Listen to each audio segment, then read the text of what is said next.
बायबलमधलं प्रकटीकरणाचं पुस्तक, त्यात एका शक्तिशाली देवदूताच्या हातात एक लहानसं उघडं पुस्तक दिसतं. अनेकांना प्रश्न पडतो की या पुस्तकात असं काय आहे की ते इतकं रहस्यमय मानलं जातं.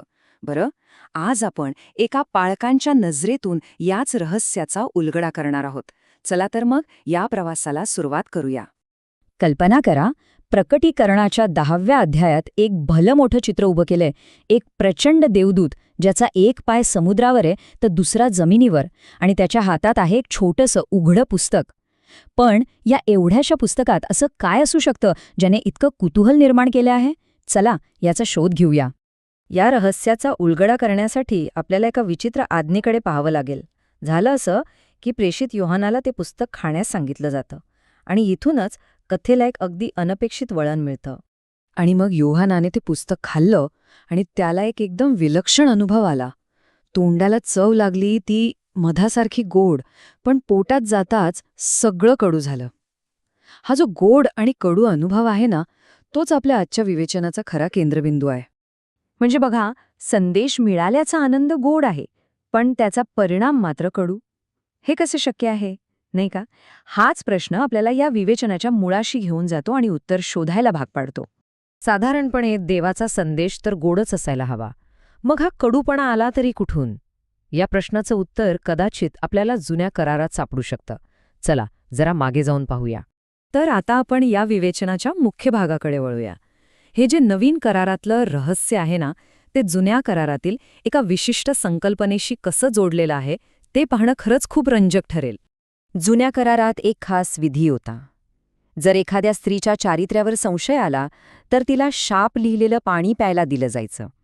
हा संदर्भ या विवेचनासाठी खूप खूप महत्वाचा आहे. या विधीमध्ये काय व्हायचं तर पुस्तकातले शाप पाण्यात मिसळले जायचे, आणि ती दोषी स्त्री जेव्हा ते पाणी प्यायची तेव्हा तिच्या पोटात कडूपणा जाणवायचा. इथे बघा, पुस्तक आणि कडू परिणाम यांचा थेट संबंध किती स्पष्ट दिसतोय. आणि इथेच या विवेचनाचा सगळ्यात महत्त्वाचा मुद्दा समोर येतो. प्रकटीकरणातलं ते जे लहान पुस्तक आहे ना, ते दुसरं तिसरं काही नाहीये, तर ते आहे देवाच्या क्रोधाचं आणि न्यायाचं पुस्तक, खास करून आज्ञा न पाळणाऱ्या जगासाठी. मग प्रश्न येतो की या शापांच्या पुस्तकात नेमकं आहे तरी काय? याची एक सविस्तर यादी आपल्याला बायबलमधील अनुवाद या पुस्तकात मिळते. चला त्यावर एक नजर टाकूया. ह्या यादीची सुरुवात होते अगदी मूलभूत नियमांनी, म्हणजे मूर्तीपूजा करणे आणि आपल्या आईवडिलांचा अनादर करणे हे शापित मानलं गेलं आहे. यानंतर येतात सामाजिक न्यायाशी संबंधित शाप, जसं की शेजाऱ्याची जमीन हडपणं, असहाय्य व्यक्तीला फसवणं आणि समाजातील जे दुर्बल घटक आहेत त्यांना न्याय नाकारणं. यादीत काही अत्यंत गंभीर गुन्ह्यांचाही समावेश आहे, जसं की अनैसर्गिक संबंध, जवळच्या नातेवाईकांची संबंध ठेवणं, हत्या करणं आणि हत्येसाठी लाच घेणं.